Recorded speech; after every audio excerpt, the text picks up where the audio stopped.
Salam salam, hər vaxtınız xeyir. Ramazan indi geri planda. Mirrami'nin golü 2-1.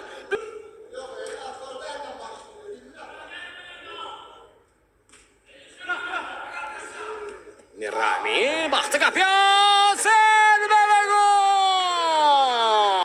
Kapıya yox məhz, qapının yanındakı Elsəvərin suyuna tuş gəlir. Mirramin müdafiənin göğsünə, oy oy oy oy oy oy oy oy, neydi belə eldən qaçır. Baxımlı bir gol idi.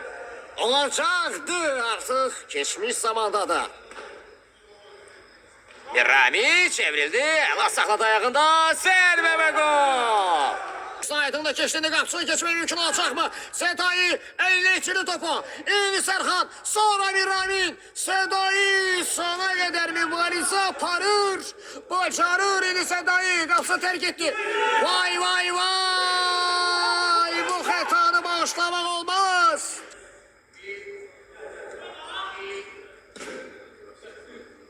Uzun oldu.